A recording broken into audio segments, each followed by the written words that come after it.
आज हम इस वीडियो में जिस पॉलिटिकल लीडर के बारे में बात करने वाले हैं वह इसका परफेक्ट एग्जाम्पल है कि कैसे कोई व्यक्ति बिना किसी पॉलिटिकल बैकग्राउंड के और बिना अपनी फैमिली के सपोर्ट के उस मुकाम तक पहुंच सकता है जिसका कि आम आदमी केवल सपना ही देख सकता है।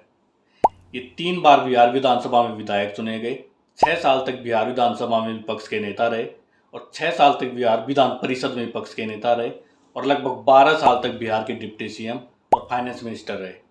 इसके अलावा इन्होंने पार्टी के अंदर प्रदेश अध्यक्ष, राष्ट्रीय सचिव और राष्ट्रीय उपाध्यक्ष के तौर पर भी काम किया।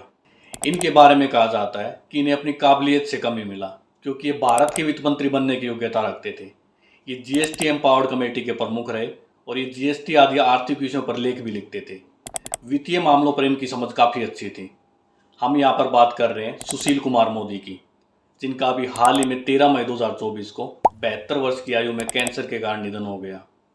आज हम इस वीडियो में सुशील कुमार मोदी के बचपन, उनकी एजुकेशन, उनकी यूनिवर्सिटी लाइफ, उनकी मैरिड लाइफ और उनके पॉलिटिकल करियर के बारे में बात करेंगे। सुशील कुमार मोदी का जन्म 5 जनवरी 1952 को पटना में हुआ। इनके पिता का नाम मोतीलाल मोदी और माता का नाम रत्ना देवी था।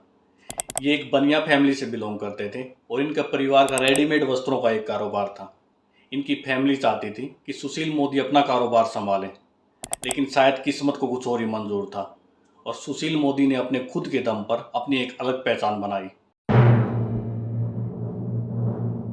सुशील कुमार मोदी की स्कूलिंग पटना के सेंट माइकल स्कूल से हुई। ये शुरू से ही पढ़ाई में काफ़ी अच्छे थे और इनमें लीडरशिप क्वालिटीज़ भी थी, इसलिए ये जिस भी क्लास में पढ़े उस क्लास के मॉनिटर होते थे। 1962 में जब भारत चीन युद्ध चल रहा था तब ये 4th या 5th क्लास में थे और उस समय पर इनके पिता ने इन्हें घर के पास ही बनी एक आरएसएस की शाखा में भेजा। तब से लेकर अपनी मृत्यु तक ये आजीवन आरएसएस के सदस्य रहे। स्कूलिंग कंप्लीट होने के बाद सुशील मोदी ने पटना साइंस कॉलेज में बीएससी में एडमिशन लिया और 1973 में बॉटनी ऑनर से बीएससी कंप्लीट की। बीएससी करने के बाद इन्होंने पटना साइंस कॉलेज में ही बॉटनी से एमएससी करने के लिए एडमिशन लिया, लेकिन ये अपनी एमएससी पूरी नहीं कर पाए और जेपी आंदोलन से जुड़ जाने के कारण बीच में ही अपनी पढ़ाई को छोड़ना पड़ा।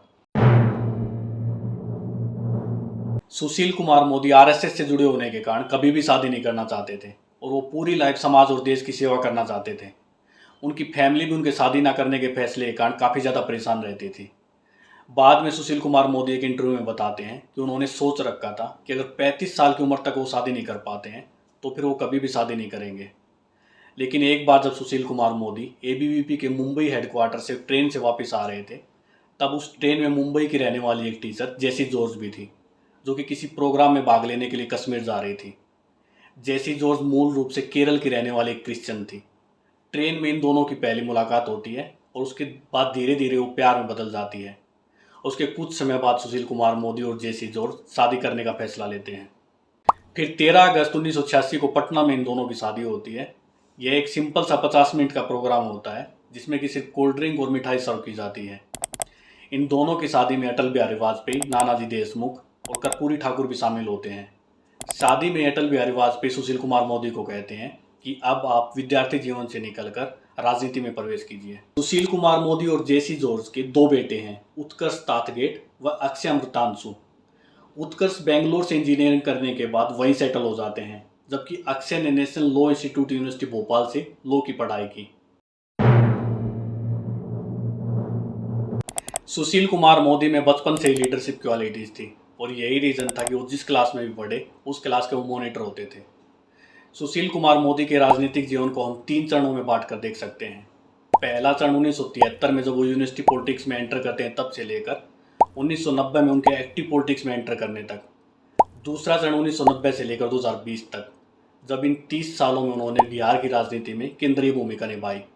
और तीसरा चरण हम मान सकते हैं 2020 से लेकर उनकी मृत्यु तक, जब वो बिहार की राजनीति को छोड़कर केंद्र की राजनीति में आ गए थे। सुशील कुमार मोदी का राजनीतिक जीवन पटना यूनिवर्सिटी में एक स्टूडेंट एक्टिविस्ट के तौर पर शुरू होता है। उस टाइम पर पटना यूनिवर्सिटी में बॉटनिकल सोसाइटी मेंबर का चुनाव होता था, जिसमें कि सुशील मोदी ने जीत हासिल की। इसके बाद 1973 में Sushil Modi Patna university students union के जनरल सेक्रेटरी बने। उस टाइम पर पटना यूनिवर्सिटी स्टूडेंट्स यूनियन के प्रेसिडेंट लालू प्रसाद यादव थे और इसके ज्वाइंट सेक्रेटरी रविशंकर प्रसाद थे। इसके बाद 1974 में सुशील मोदी बिहार प्रदेश छात्र संघर्ष समिति के मेंबर बने, जिसने कि बाद में बिहार छात्र आंदोलन चलाया था। इस छात्र आंदोलन के दौरान सुशील मोदी गिरफ्तार भी हुए थे। उस दौरान सुशील मोदी ने अनेक मुद्दों को लेकर छात्र आंदोलन में भाग लिया, चाहे वो सिनेमाघरों के टिकट को लेकर हो, चाहे कैंटीन के खाने को लेकर हो, या फिर बसों के किराए को कम कराने को लेकर हो। उसके बाद 1974 में इन छात्र संगठनों ने बिहार विधानसभा और राजभवन का घेराव भी किया, जो कि काफ़ी ज़्यादा हिंसक हो गया था और पटना सहित बिहार के अनेक शहरों में कर्फ्यू लगाना पड़ा था। 1975 में जब इंदिरा गांधी ने देश में इमरजेंसी लगाई और बाद में जब जेपी आंदोलन चला, इस दौरान सुशील कुमार मोदी को 5 बार गिरफ्तार किया गया था। इमरजेंसी के दौरान सुशील मोदी को 30 जून 1975 को गिरफ्तार किया गया था और ये 19 महीने तक जेल में रहे। इस समय जेल में रहने के दौरान इनके अनेक बड़े बड़े नेताओं से जान पहचान हुई। इमरजेंसी के दौरान जब सुशील कुमार मोदी को गिरफ्तार किया गया था, तब इन पर मीसा एक्ट लगाया गया था। बाद में सुशील कुमार मोदी ने सुप्रीम कोर्ट में मीसा एक्ट को चैलेंज किया और सुप्रीम कोर्ट ने मीसा एक्ट के सेक्शन 9 को अनकॉन्स्टिट्यूशनल घोषित करते हुए इसे समाप्त कर दिया। उसके बाद 1977 में जब इमरजेंसी समाप्त हो जाती है, तब अनेक छात्र नेता राजनीति में आते हैं और चुनाव लड़ते हैं। इस समय सुशील कुमार मोदी भी सक्रिय राजनीति में आना चाहते थे और चुनाव लड़ना चाहते थे, लेकिन अखिल भारतीय विद्यार्थी परिषद यानी कि एबीवीपी उन्हें चुनाव लड़ने से मना कर देती है और उन्हें संगठन को मजबूत करने का काम दिया जाता है। इमरजेंसी के बाद सुशील कुमार मोदी को अखिल भारतीय विद्यार्थी परिषद का स्टेट सेक्रेटरी अपॉइंट किया जाता है। 1977 से 1986 तक उन्हें एबीवीपी में अनेक लीडरशिप पोजीशन दी जाती हैं। इस दौरान जब उत्तर प्रदेश और बिहार में उर्दू को सेकंड लैंग्वेज डिक्लेयर किया गया, तब सुशील कुमार मोदी के नेतृत्व में एबीवीपी ने आंदोलन चलाया। साथ ही इन्होंने बिहार के कुछ जिलों में बांग्लादेश से जो इलीगल माइग्रेशन हो रही थी, उस मुद्दे को भी उठाया। 1990 में सुशील कुमार मोदी एक्टिव पॉलिटिक्स में एंटर करते हैं और पटना सेंट्रल असेंबली, जिसे कि अभी कुमार विधानसभा निर्वाचन क्षेत्र कहा जाता है, वहां से चुनाव लड़ते हैं और जीत दर्ज करते हैं। फिर 1990 में इन्हें बिहार विधानसभा में भाजपा दल के मुख्य सचेतक अर्थात चीफ व्हिप बनाया जाता है। फिर 1995 और 2000 में इसी सीट से वो पहले से भी ज़्यादा के अंतर से जीत दर्ज करते हैं। इसके बाद उन्हें 1996 से लेकर 2004 तक बिहार विधानसभा में विपक्ष का नेता बनाया जाता है। इसी दौरान सुशील कुमार मोदी पटना हाई कोर्ट में लालू प्रसाद यादव के खिलाफ एक जनहित याचिका दायर करते हैं, जिसे कि बाद में न केवल बिहार में बल्कि पूरी दुनिया में चारा घोटाले के नाम से जाना गया। बाद में सुशील कुमार मोदी लालू लीला नाम से एक किताब भी लिखते हैं, जिसमें उन्होंने लालू प्रसाद यादव के परिवार से जुड़े कथित घोटालों के बारे में लिखा। इसके बाद साल 2000 में जब 7 दिन के लिए नीतीश कुमार की बिहार में सरकार बनती है, तो सुशील कुमार मोदी को उस सरकार में संसदीय कार्य मंत्री बनाया गया। इसी साल 2000 में जब झारखंड को बिहार से अलग करके एक अलग राज्य बनाया गया, तो सुशील कुमार मोदी ने झारखंड के एक अलग राज्य बनने का समर्थन किया। इसके बाद सुशील कुमार मोदी 2004 में भागलपुर से लोकसभा का चुनाव लड़ते हैं और एक बड़े मार्जिन से जीत दर्ज करते हैं। फिर 2005 में जब बीजेपी के सहयोग से नीतीश कुमार बिहार की सत्ता में आते हैं, तो सुशील कुमार मोदी को भाजपा विधायक दल का नेता घोषित किया गया। इस दौरान सुशील कुमार मोदी लोकसभा से इस्तीफा दे देते हैं और नीतीश कुमार की सरकार में उप मुख्यमंत्री का पद ग्रहण करते हैं। इस दौरान उन्हें अनेक भागों के साथ साथ फाइनेंस मिनिस्ट्री भी दी गई। इसके बाद 2006 में सुशील कुमार मोदी बिहार विधान परिषद से चुने जाते हैं और इसके बाद वो 2020 तक लगातार बिहार विधान परिषद के लिए चुने जाते रहे। इसके बाद 2010 के बिहार विधानसभा के चुनावों में एक बार फिर से एनडीए की जीत होती है और नीतीश कुमार तीसरी बार बिहार के मुख्यमंत्री पद की शपथ लेते हैं और साथ ही सुशील कुमार मोदी दूसरी बार बिहार के उप मुख्यमंत्री बनते हैं। यहाँ पर सुशील कुमार मोदी 2013 में जब तक नीतीश कुमार भाजपा से अलग नहीं हो जाते, तब तक बिहार के उप मुख्यमंत्री बने रहते हैं। इसके अलावा जुलाई 2011 में सुशील कुमार मोदी जीएसटी पर राज्य वित्त मंत्रियों की अधिकार प्राप्त समिति के अध्यक्ष चुने जाते हैं। इन्होंने पश्चिम बंगाल के पूर्व वित्त मंत्री असीम दास गुप्ता का स्थान लिया था।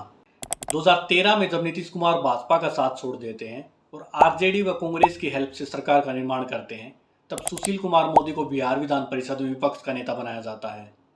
और 2017 में जब बिहार में महागठबंधन की सरकार का पतन होता है, तब इसमें मुख्य भूमिका सुशील कुमार मोदी की होती है। लालू परिवार के खिलाफ बेनाम संपत्ति का आरोप लगाते हुए वे लगभग 4 महीने तक सरकार पर हमला करते रहे।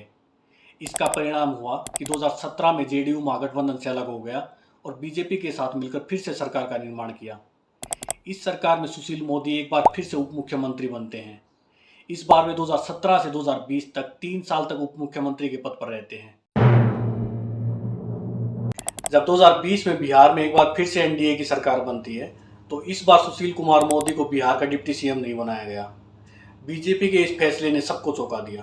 फिर 8 दिसंबर 2020 को लोक जनशक्ति पार्टी के नेता और केंद्रीय मंत्री रहे रामविलास पासवान की मृत्यु के बाद सुशील कुमार मोदी को राज्यसभा में उनकी खाली हुई सीट पर बचे हुए कार्यकाल के लिए चुना जाता है। राज्यसभा में चुने जाने के बाद सुशील कुमार मोदी देश के उन गिने चुने नेताओं में शामिल हो जाते हैं जो कि हमारे देश के चारों सदनों लोकसभा, राज्यसभा, राज्य विधानसभा और राज्य विधान परिषद के सदस्य रहे हों। राज्यसभा के सदस्य रहने के दौरान सुशील कुमार मोदी ने जीएसटी काउंसिल में अलग अलग पदों पर काम किया। दिसंबर 2020 से लेकर सितंबर 2021 तक वे कमेटी ऑन अर्बन डेवलपमेंट के सदस्य रहे। इसके अलावा 2023 तक वह अलग अलग कमेटियों के सदस्य के तौर पर काम करते रहे। फरवरी 2024 में सुशील मोदी का राज्यसभा का कार्यकाल समाप्त हुआ और अपने विदाई भाषण में उन्होंने अपनी पार्टी की तारीफ करते हुए सदन में कहा कि देश में बीजेपी के बहुत कम ऐसे कार्यकर्ता होंगे जिनको पार्टी ने इतना मौका दिया है। मुझे देश के चारों सदनों में रहने का मौका मिला है। मुझे पार्टी के अंदर प्रदेश अध्यक्ष, राष्ट्रीय सचिव और राष्ट्रीय उपाध्यक्ष के तौर पर भी काम करने का मौका मिला है। इस भाषण के आखिर में उन्होंने बजट भाषण को दोनों सदनों के संयुक्त अधिवेशन में कराने की सलाह दी। जब दोबारा से उन्हें राज्यसभा के लिए नहीं चुना गया तो काफ़ी लोगों को आश्चर्य हुआ, लेकिन 3 अप्रैल 2024 को सुशील मोदी ने सबके सामने खुलासा किया कि वो पिछले 6 महीने से गले के कैंसर से जूझ रहे हैं और कैंसर से एक लंबी लड़ाई के बाद 13 मई 2024 को 72 वर्ष की आयु में दिल्ली एम्स में सुशील कुमार मोदी का निधन हो गया। सुशील कुमार मोदी के जानने वाले उन्हें समय से आगे रहने वालों में से एक बताते हैं। उनके हाथ में उस वक्त टैबलेट देखा गया जब राज्य के बड़े बड़े नेताओं के लिए किसी अजूबे से कम नहीं था। सुशील कुमार मोदी के साथ एक लंबे समय तक काम करने वाले वरिष्ठ पत्रकार राकेश परवीर बीबीसी से बात करते हुए बताते हैं कि 1995 में सुशील कुमार मोदी के पास ताइवान का एक इलेक्ट्रॉनिक गैजेट था जिसमें कि वो अपने रोजाना के काम को दर्ज करते थे। विदेशी यात्राओं के साथ भी सुशील कुमार मोदी का काफ़ी लगाव था। उन्होंने अमेरिका, ब्रिटेन, फ्रांस और ऑस्ट्रेलिया सहित 27 देशों की विदेशी यात्रा की। सुशील कुमार मोदी पर एक लंबे समय से आरोप लगते रहे हैं कि वो भाजपा में नीतीश कुमार की बी टीम बनकर रह गए हैं। वो राज्य में भाजपा का चेहरा नहीं बन पाए। उनके रहते राज्य में भाजपा की कोई नई लीडरशिप नहीं उभर पाई। एक ऐसे समय में जब बिहार विधानसभा में बीजेपी के जेडीयू से ज़्यादा विधायक थे, उस समय भी बीजेपी ने नीतीश कुमार के नेतृत्व में सरकार बनाई। लेकिन सुशील कुमार मोदी पर यह सब आरोप सही नहीं है। जेपी आंदोलन से जुड़े एक सामाजिक कार्यकर्ता सत्यनारायण मदन बताते हैं कि बिहार में भाजपा के उत्थान में जो योगदान सुशील कुमार मोदी का रहा है उसको कम करके नहीं आंका जा सकता। आज बिहार भाजपा में जितने भी चेहरे हैं उसमें किसी का भी योगदान सुशील कुमार मोदी के जितना नहीं है। इसके अलावा रही बात अगर बीजेपी में नीतीश कुमार की बी टीम बनने की, तो उन पर यह आरोप भी पूरी तरह से निराधार है। लोग ये क्यों भूल जाते हैं कि नीतीश कुमार के साथ मिलकर सरकार बनाने या फिर नीतीश कुमार से अलग हो जाने का फैसला सुशील कुमार मोदी नहीं लेते थे, बल्कि यह फैसला दिल्ली में बीजेपी हाईकमांड द्वारा लिया जाता था। 2020 के चुनावों के बाद जब बीजेपी जेडीयू से बड़ी पार्टी बनकर उभरी, तब भी नीतीश कुमार के नेतृत्व में सरकार बनाने का फैसला भी बीजेपी हाईकमांड ने लिया था। हाँ, इतना अवश्य है कि जब भी बीजेपी हाईकमांड ने कोई फैसला लिया, चाहे वह नीतीश कुमार के साथ जाने का हो या फिर नीतीश कुमार से अलग हो जाने का, तो सुशील कुमार मोदी ने शिद्दत से उस फैसले का पालन किया। क्योंकि सुशील कुमार मोदी ऐसे नेता नहीं थे जो कि पार्टी हाईकमांड के फैसले के खिलाफ जाते और पार्टी से अलग राह बनाते। जब नीतीश के साथ मिलकर सरकार बनाने की बात आई तो सुशील मोदी ने नीतीश कुमार को अपना पूरा सहयोग दिया, और जब नीतीश कुमार अलग होकर आरजेडी व कांग्रेस के साथ चले जाते हैं तो सुशील कुमार अपोजिशन की भूमिका भी उतनी शिद्दत से निभाते हैं। जैसे कि 2017 में नीतीश कुमार के महागठबंधन से अलग होने और सरकार गिरने के पीछे मुख्य कारण सुशील कुमार मोदी ही थे। लेकिन दूसरी तरफ इतना जरूर है कि नीतीश कुमार और सुशील मोदी के बीच एक अलग ही केमिस्ट्री थी और इसी कारण लोग उन्हें राम लक्ष्मण की जोड़ी कहते थे। नीतीश कुमार के साथ इसी केमिस्ट्री के कारण शायद सुशील कुमार मोदी पर इस तरह के आरोप लगे हैं। पिछले लगभग 3 दशकों में बिहार में बीजेपी के उत्थान में अगर किसी का सबसे ज़्यादा रोल रहा है तो वह है सुशील कुमार मोदी। उन्होंने बिहार में बीजेपी को कभी भी बिखरने नहीं दिया। सुशील मोदी, लालू प्रसाद यादव और नागमणि कुशवाहा के बाद बिहार के तीसरे ऐसे नेता हैं जो कि हमारे देश के चारों सदनों लोकसभा, राज्यसभा, राज्य विधानसभा और राज्य विधान परिषद के सदस्य रहे हैं। सुशील कुमार मोदी बिल्कुल एक साफ सुथरी छवि के नेता थे। 11 साल तक बिहार के डिप्टी सीएम और फाइनेंस मिनिस्टर रहने के बावजूद उन पर भ्रष्टाचार का कभी कोई आरोप नहीं लगा।